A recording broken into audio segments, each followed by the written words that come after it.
बोलो भारत माता की। ವಿಜಯಪುರ ಜಿಲ್ಲೆಯ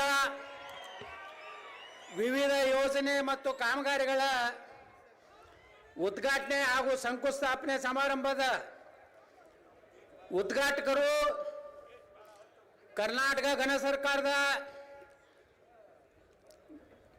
ದಾಖಲೆಯಲ್ಲಿ ತಮ್ಮನ್ನ ಸೇರಿಸಿಕೊಂಡಂತಹ ಕರ್ನಾಟಕದ ಸನ್ಮಾನ್ಯ ಮುಖ್ಯಮಂತ್ರಿಗಳಾದಂಥ ಸನ್ಮಾನ್ಯ ಶ್ರೀ ಸಿದ್ದರಾಮಯ್ಯ ಸಾಹೇಬರೇ, ವೇದಿಕೆ ಮೇಲೆ ಉಪಸ್ಥಿತರಿರುವಂಥ ಎಲ್ಲ ಅವರ ಸರ್ಕಾರದ ಗೌರವಾನ್ವಿತ ಸಚಿವರುಗಳೇ, ಎಲ್ಲ ಗುರುಗಳೇ, ನಮ್ಮ ಜಿಲ್ಲೆಯ ಉಸ್ತುವಾರಿ ಸಚಿವರಾದಂಥ ಡಾಕ್ಟರ್ ಎಂ ಬಿ ಪಾಟೀಲ್ರೇ, ವಿಜಯಪುರ ಮಹಾನಗರ ಪಾಲಿಕೆಯ ಪ್ರಥಮ ಪ್ರಜೆ ಮಹಾಪೌರಾದಂಥ ಶ್ರೀ ಎಂ ಎಸ್ ಕರಡಿ ಅವರೇ, ವಿಜಯಪುರ ಜಿಲ್ಲೆ ಎಲ್ಲ ಗೌರವಾನ್ವಿತ ವಿಧಾನಸಭೆ ಹಾಗೂ ವಿಧಾನ ಪರಿಷತ್ತಿನ ಎಲ್ಲ ಗೌರವಾನ್ವಿತ ಸದಸ್ಯರುಗಳೇ, ಈ ಕಾರ್ಯಕ್ರಮದಲ್ಲಿ ಭಾಗವಹಿಸಿದಂಥ ಎಲ್ಲ ವಿಜಯಪುರ ಜಿಲ್ಲೆಯ ಮೂಲೆ ಮೂಲೆಯಿಂದ ಬಂದಂಥ ಎಲ್ಲ ನನ್ನ ಹಿರಿಯರೇ, ಅಣ್ಣ ತಮ್ಮಂದ್ರೆ, ತಾಯಂದ್ರೆ, ಪತ್ರಕರ್ತರೇ, ಮುದ್ದು ಮಕ್ಕಳೇ, ಮೊದಲನೇದಾಗಿ ವೀರರಾಣಿ ಕಿತ್ತೂರು ಚೆನ್ನಮ್ಮನವರ ಮೂರ್ತಿಯನ್ನು ಉದ್ಘಾಟನೆ ಮಾಡಿ ವಿಜಯಪುರ ಬಸ್ ನಿಲ್ದಾಣಕ್ಕೆ ನಮ್ಮ ವೀರರಾಣಿ ಕಿತ್ತೂರು ಚೆನ್ನಮ್ಮನವರ ನಾಮಕರಣವನ್ನು ಮಾಡಿದಂಥ ಕರ್ನಾಟಕದ ಮುಖ್ಯಮಂತ್ರಿ ಶ್ರೀ ಸಿದ್ದರಾಮಯ್ಯನವರಿಗೆ ವಿಜಯಪುರ ನಗರದ ಜನತೆ ವತಿಯಿಂದ ಉತ್ಪೂರ್ವಕವಾದಂಥ ಅಭಿನಂದನೆಗಳನ್ನು ಸಲ್ಲಿಸ್ತೇನೆ.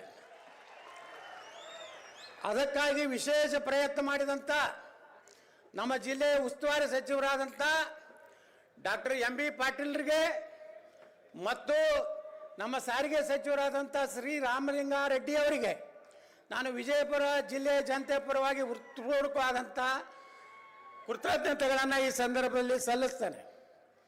ಯಾಕಂದರೆ ಯಾರು ಒಳ್ಳೆ ಕೆಲಸ ಮಾಡಿರ್ತಾರೆ ಅವ್ರಿಗೆ ಅಭಿನಂದನೆಯನ್ನು ಹೇಳಬೇಕಾಗಿದ್ದು ನನ್ನ ಧರ್ಮ. ನನ್ನ ಸಂಸ್ಕಾರ ಏನು ಕಲಿಸಿದೆ ಅಂದರೆ, ಇವತ್ತು ಸಿದ್ದರಾಮಯ್ಯನವರು ಒಳ್ಳೆ ಕೆಲಸ ಮಾಡಿದಾಗ ಸರ್ಕಾರದ ಕಾರ್ಯಕ್ರಮದಲ್ಲಿ ಅವ್ರಿಗೆ ಅಭಿನಂದನೆಯನ್ನು ಗೌರವ ಕೊಡುವಂಥದ್ದು ನನ್ನ ಧರ್ಮ ಮತ್ತು ಕರ್ತವ್ಯ ಅಂತ ನಾನು ತಿಳ್ಕೊಂಡಿದ್ದೇನೆ. ಇದಕ್ಕಾಗಿ ಯಾರಿಗೂ ಅಂಜುವ ಅವಶ್ಯಕತೆ ನನಗಿಲ್ಲ. ಮತ್ತು ನಾನು ಸಿದ್ದರಾಮಯ್ಯನವರೇ ಏಜೆಂಟ್ ಅಲ್ಲ. ಕೆಲವೊಂದು ಮಂದಿ ಹೊಯ್ಕೋತಾರೆ ನನ್ನ ಮ್ಯಾಗ ಸಿದ್ದರಾಮಯ್ಯ ಏಜೆಂಟ್ ಅಂತ. ನಾ ಎಂದೂ ಅವ್ರ ಬಳಿ ಹೋಗಿಲ್ಲ ಮುಖ್ಯಮಂತ್ರಿಗಳಲ್ಲಿ. ಆದರೂ ಒಳ್ಳೇದು ಮಾಡಿದಾಗ ಅವಾಗ ಕೆರೆ ತುಂಬ ಕಾರ್ಯಕ್ರಮ ಮಾಡಿದ್ರು. ಬೇಗಂ ತಲಾಬ್ ಕೆರೆಯಲ್ಲಿ ತಾವು ಮುಖ್ಯಮಂತ್ರಿ ಇದ್ದಾಗ ನಾ MLC ಆಗಿದ್ದೆ. ಅವಾಗೂ ನಿಮಗೆ ಅಭಿನಂದನೆಗಳನ್ನು ಧನ್ಯವಾದಗಳನ್ನು ನಾನು ಸಲ್ಲಿಸಿದ್ದೇನೆ. ಇವತ್ತಿಗೂ ವಿಜಯಪುರದಲ್ಲಿ ಅಕ್ಕ ಮಹಾದೇವಿ ಯೂನಿವರ್ಸಿಟಿ ಹೆಸರಿಟ್ಟಂಥ ನಿಮಗೆ, ಎಂ ಬಿ ಪಾಟೀಲ್ರಿಗೆ ಬಸ್ ಸ್ಟ್ಯಾಂಡಿಗೆ ಚೆನ್ನಮ್ಮನ ಮೂರ್ತಿ ಕೊಟ್ಟವು, ಅಲ್ಲಿ ಜಾಗ ಕೊಡಿಸಿದಂಥ ನಿಮಗೆ, ಎಂ ಬಿ ಪಾಟೀಲ್ರಿಗೆ, ರಾಮಲಿಂಗಾರೆಡ್ಡಿಗೆ ಅಭಿನಂದನೆಗಳು. ಇದಕ್ಕೇನು ರೊಕ್ಕ ರೂಪಾಯಿ ಬೇಕಾಗುವುದಿಲ್ಲ. ಇದಕ್ಕೇನಾದ್ರು ಪುಕ್ಸಟ್ ಧನ್ಯವಾದ ಹೇಳೋಕ್ಕೇನು ರೊಕ್ಕ ಬೇಕಾ? ಅದ್ರ ಜೊತೆಗೆ ಇವತ್ತು ವೀರರಾಣಿ ಕಿತ್ತೂರು ಚೆನ್ನಮ್ಮನವರ ಬಗ್ಗೆ, ಅವರ ಇತಿಹಾಸದ ಬಗ್ಗೆ ನಮ್ಮ ಜಿಲ್ಲಾ ಉಸ್ತುವಾರಿ ಸಚಿವರು ಹೇಳಿದ್ದಾರೆ. ನಾ ಹೆಚ್ಚು ವಿವರಣೆಗೆ ಹೋಗುವುದಿಲ್ಲ. ಆದರೆ ಇನ್ನೊಂದು ವಿಚಾರವನ್ನು ನಿಮ್ಗೆ ಹೇಳಬೇಕು. ಇಲ್ಲಿ ಸಂಗೊಳ್ಳಿ ರಾಯಣ್ಣನ ಪೂರ್ವಜರು ಬಿಜಾಪುರ ಜಿಲ್ಲೆ ಅವರೇ. ಇದೇ ಅತರ್ಗಾತ ಏನು ಕರಿತೀವಿ, ಹತ್ತರಿಕೆ ಅವರು ಅವ್ರ ಪೂರ್ವಜರು. ಅವತ್ತಿನ ಕಾಲಾನು ಆಗ ಅನಿವಾರ್ಯವಾಗಿ ನಮ್ಮ ಬಿಜಾಪುರ ಅಂದರೆ ಬರಗಾಲ ಇತ್ತು. ಬರಗಾಲ ನಾಡಿದ್ದಾಗ ಆ ಸಂಗೊಳ್ಳಿ ರಾಯಣ್ಣನ ಪೂರ್ವಜರು ಸಂಗೊಳ್ಳಿಗೆ ಹೋಗಿ ಅಲ್ಲಿ ವಾಸನೆ ಮಾಡಿದ್ರು. ಹೀಗಾಗಿ ಸಂಗೊಳ್ಳಿ ರಾಯಣ್ಣ ಭೂಮಿನೂ ಬಿಜಾಪುರದೇ ಅನ್ನುವಂಥದ್ದು ನಾವು ಎಂದು ನೆನಪಾರ್ಲಿಕ್ಕೆ ಸಾಧ್ಯ ಇಲ್ಲ. ತಾಯಿ ಮಗನ ಸಂಬಂಧ ಬರೇ ವೀರರಾಣಿ ಕಿತ್ತೂರು ಚೆನ್ನಮ್ಮ ಅಥವಾ ಸಂಗೊಳ್ಳಿ ರಾಯಣ್ಣ ಹೋರಾಟ ಅಡ್ಡೆ ಮಾಡಿಲ್ಲ. ಎಲ್ಲ ಜನಾಂಗದವರು ವೀರರಾಣಿ ಕಿತ್ತೂರು ಚೆನ್ನಮ್ಮನ ವಿಶ್ವಾಸದ ಪಾತ್ರದಲ್ಲಿರುವಂಥ ಸುಮಾರು 7-8 ಜನ ಏನು ಠಾಕರೆ ಬಹುಶಃ ಜಗತ್ತಿನಾಲ್ಗ ಇವತ್ತು ಥ್ಯಾಕ್ರೆ ಒಬ್ಬ ICS ಇವಾಗ IAS ಇವಾಗ ICS ಆಫೀಸರ್ನ ಹೊಡೆದವ್ರು ಯಾರಪ್ಪ ಅಂದ್ರೆ ಅಮಟೂರು ಬಾಳಪ್ಪನವರು ವಾಲ್ಮೀಕಿ ಜನಾಂಗದವರು, ಸಂಗೊಳ್ಳಿ ರಾಯಣ್ಣ ಹಾಲಮತ ಸಮಾಜ, ಅದ್ರ ಜೊತೆಗೆ ಎಲ್ಲ ಸಮಾಜದವರು ಒಡ್ಡರ ಎಲ್ಲಣ್ಣ ಅದಾನೆ, ಬಂಜಾರ ಸಮಾಜದವ್ರು ಅದಾರೆ. ಅದರ ಜೊತೆಗೆ ನೋಡಿ ಸಂಗೊಳ್ಳಿ ರಾಯಣ್ಣ ಎಷ್ಟು ಪುಣ್ಯಾತ್ಮ ಅಂದರೆ ನಂದು ಕಾರ್ಖಾನೆಯ ಒಂದು ಕಷ್ಟದಲ್ಲಿದ್ದಾಗ ನಾನು ಮಾನ್ಯ ಮುಖ್ಯಮಂತ್ರಿಗಳು ಇಲ್ಲೇ ಅದಾರೆ, ನಾನು ಬೆಳಗಾವಿ ಅಧಿವೇಶನ ಹೋದ ವರ್ಷ ಮುಗಿಸ್ಕೊಂಡು ಸಂಗೊಳ್ಳಿ ರಾಯಣ್ಣನ ಒಂದು ಪವಿತ್ರವಾದಂಥ ಗಲ್ಲಿಗೇರಿಸಂಥ ಸ್ಥಳಕ್ಕೆ ಹೋಗ್ಬೇಕಂತ ನಾವು ಹೋದೆ. ನನಗೆ ಆಶ್ಚರ್ಯ ಆಗಿದೆ, ಆ ಪವಾಡ ಪುರುಷ ಸುಪ್ರೀಂ ಕೋರ್ಟ್ನಲ್ಲಿ ನನ್ನ ಕಾರ್ಖಾನೆ ಕೇಸು ಇನ್ನ ಸಂಗೊಳ್ಳಿ ರಾಯಣ್ಣನ ಒಂದು ಪವಿತ್ರ ಭೂಮಿಯ ಒಳಗೆ ಕಾಲಿಡ್ತಾ ಇದ್ದೆ, ಸುಪ್ರೀಂ ಕೋರ್ಟ್ನಲ್ಲಿ ನಾ ಗೆಲ್ಲುವಂಥ ಒಂದು ಆದೇಶ ಆಯಿತು. ನಾನು ಮಾದೇವಪ್ಪ ಸಾಹೇಬ್ರಿನಾಗಿ ಮಾತಾಡ್ತಾ ಇದ್ದೀವಿ. ಈ ಒಂದಿನ ಹೋರಾಟಗಾರರು ಸ್ವಾರ್ಥಕ್ಕಾಗಿ ಎಂದು ಹೋರಾಟ ಮಾಡಲಿಲ್ಲ, ಕುರ್ಚಿಗಾಗಿ ಹೋರಾಟ ಮಾಡಲಿಲ್ಲ.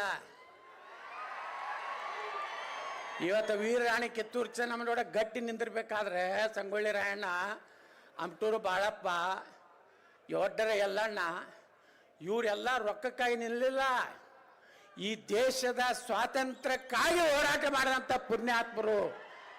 ನಾವು ಬರೀ ವೀರರಾಣಿ ಕಿತ್ತೂರು ಚೆನ್ನಮ್ಮ ಒಂದು ಜಾತಿಗೆ ಹೋಲಿಸ್ತೀವಿ ಅಲ್ಲ. 1857ಕ್ಕಿಂತ ಮುಂಚೆ ಭಾರತದಲ್ಲಿ ಒಬ್ಬ ಮಹಿಳಾ ಸ್ವಾತಂತ್ರ್ಯ ಹೋರಾಟಗಾರ್ತಿ ಯಾರಪ್ಪ ಅಂದರೆ ಅದು ವೀರರಾಣಿ ಕಿತ್ತೂರು ಚೆನ್ನಮ್ಮ, ಕ್ರಾಂತಿವೀರ ಸಂಗೊಳ್ಳಿ ರಾಯಣ್ಣ. ಭಾಳ ಅಭಿಮಾನದಿಂದ ಹೇಳಕ್ಕೆ ನಾನು ಬಯಸ್ತಾ ಇದ್ದೀನಿ ಬಂಧುಗಳೇ. ಈಗ ಇಷ್ಟಕ್ಕೆ ಸಾಕಿದು, ಇನ್ನು ಮುಂದೆ ನಮಗೇನು ಬೇಕು ಅನ್ನೋ ಒಂದು ಬೇಕಲ್ಲ. ನೋಡ್ರಿ, ಸಂಗೊಳ್ಳಿ ರಾಯಣ್ಣವ್ರು ಗಲ್ಲಿಗೇರ್ಸದತ್ ನಾವೆಲ್ಲ ಮಾತಾಡ್ತೀವಿ, ಆದ್ರೆ ಅವ್ರ ಜೋಡ 7 ಮಂದಿನ ಗಲ್ಲಿಗೇರ್ಸಿದ್ರು. ಎಲ್ಲ ಜನಾಂಗದವರು 7 ಮಂದಿ ಪ್ರಾಣ ಕೊಟ್ಟರು ನಗನಗತ. ಹೆಂಗೆ ಭಗತ್ ಸಿಂಗು ಈ ದೇಶಕ್ಕೆ ನಗನಗತ ತನ್ನ ಗಲ್ಲಿಗೆ ಇರಿಸುವಂಥ ಕಾಲದಲ್ಲಿ ನಕ್ಕೊತ್ತ ಪ್ರಾಣ ಕೊಟ್ಟ, ಹಂಗೆ ಸಂಗೊಳ್ಳಿ ರಾಯಣ್ಣ ಜೊತೆಗೆ ಸಂಗೊಳ್ಳಿಯ ರಾಯಣ್ಣ ರೋಗಣ್ಣವರು, ಇವರು ಸಂಗೊಳ್ಳಿ ರಾಯಣ್ಣ, ರೋಗಣ್ಣವರ ಅಡ್ಡ ಹೆಸರು. ಬಾಳು ನಾಯಕ್, ಮಲ್ಲ ನಾಯಕ್, ವಾಲ್ಮೀಕಿ ಜನಾಂಗದವರಿಂದ ಈ ದೇಶನಾಗ ಇರಬೇಕಾದ್ರೆ ಅಂಥ ಪುಣ್ಯಾತ್ಮರ ಪಾದ ಕಮಲಗಳಿಗೆ ನಾನು ನಮಸ್ಕಾರ ಮಾಡಿ, ಇವತ್ತು ಈ ಕಾರ್ಯಕ್ರಮ ಸರ್ಕಾರ ಕಾರ್ಯಕ್ರಮ, ಇಲ್ಲೇನು ಟೀಕೆ ಟಿಪ್ಪಣಿ ಇರುವುದಿಲ್ಲ. ಹಾಂ, ನಮ್ಮ ಮಾಧ್ಯಮದವ್ರು ಹೇಳ್ತಾರೆ ಯತ್ನಾಳ್ ಭಾಳ ಸಪ್ಪೆ ಮಾತುಗಳನ್ನು ಮಾತನಾಡಿದರು ಅಂತ ಬರೀತಾರೆ.